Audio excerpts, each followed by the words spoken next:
السلام علیکم ورحمۃ اللہ وبرکاتہ۔ الحمدللہ رب العالمین الرحمن الرحیم مالک یوم الدین ایاک نعبد و ایاک نستعین۔ حضرت سامعین ناظرین، اللہ رب العالمین قرآن کے اندر ارشاد فرماتے ہیں لقد کان لکم فی رسول اللہ اسوۃ حسنہ، کہ اللہ کے رسول صلی اللہ علیہ وسلم تمہارے لیے بہترین نمونہ ہے، یعنی تمہیں زندگی کے اندر جو بھی کام کرنے ہیں آقا علیہ السلام کو فالو کرتے ہوئے کرنے چاہیے۔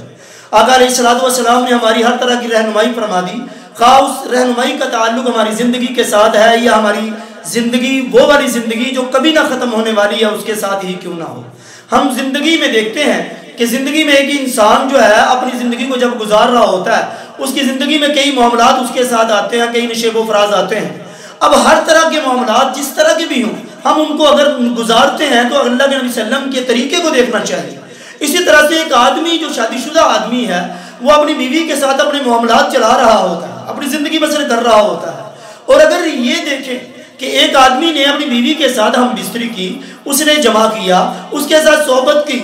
اور اس نے دوبارہ اگر اس کا جی چاہے دوبارہ صحبت کرنے کا، تو کیا اس کے لیے غسل کرنا ضروری ہے؟ تو آقا علیہ السلام کی حدیث مبارکہ سے اگر ہم دیکھیں اس چیز کی رہنمائی کے لیے، تو حضرت ابو سعید خدری رضی اللہ تعالیٰ عنہ حدیث کے راویہ فرماتے ہیں کہ آقا علیہ السلام نے فرمایا اگر کوئی آدمی اپنی بیوی کے ساتھ جمع کرتا ہے، اس کے ساتھ صحبت کرتا ہے، اپنی شب گزاری کرتا ہے، اور شب گزاری کرنے کے بعد اگر اس کا دوبارہ جی چاہتا ہے کہ وہ دوبارہ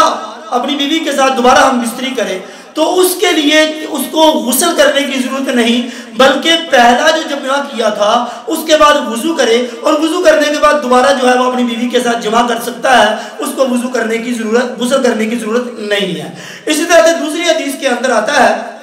حضرت انس رضی اللہ تعالیٰ عنہ حدیث کے راوی ہیں، فرماتے ہیں کہ رسول اللہ صلی اللہ علیہ وسلم جب اپنی بیویوں کے ساتھ جمع کرتے تھے تو ایک ہی غسل کے ساتھ جمع کرتے تھے، یعنی آقا علیہ السلام اگر اپنی ایک بیوی کے ساتھ جمع کرتے، پھر دوسری کے ساتھ کرتے، تیسری کے ساتھ کرتے، جس کے ساتھ بھی آقا علیہ السلام جمع کرتے تھے، لیکن ہر جمع کے بعد وہ غسل نہیں کرتے تھے۔ ان احادیث سے یہ بات ثابت ہوتی ہے کہ اگر آدمی ایک دفعہ جمع کرتا ہے تو جمع کرنے کے بعد دوسری دفعہ جب جمع کرنے کو اس کا دل کرتا ہے تو اس کے لیے غسل کرنا ضروری نہیں ہے، بلکہ وضو کرے اور پھر اپنی بیوی کے ساتھ جمع کر سکتا ہے۔ اور یہ احادیث جو آقا علیہ السلام کی ہماری رہنمائی کرتی ہیں کہ اگر ہم اپنی بیوی کے ساتھ جمع کرنا چاہتے ہیں تو ایک ہی غسل کے ساتھ ایک بار، دو بار، تین بار، جتنی بار چاہیں ہم جمع کر سکتے ہیں، اس کے لیے ہمیں بار بار غسل کرنے کی ضرورت نہیں ہے۔ اللہ تعالیٰ سے دعا، اللہ تعالیٰ ہم سب کو صحیح معنوں میں قرآن و سنت کو پڑھنے کی، اس پر عمل کرنے کی توفیق عنایت فرمائے۔ وآخر دعوانا الحمدللہ رب العالمین، والسلام۔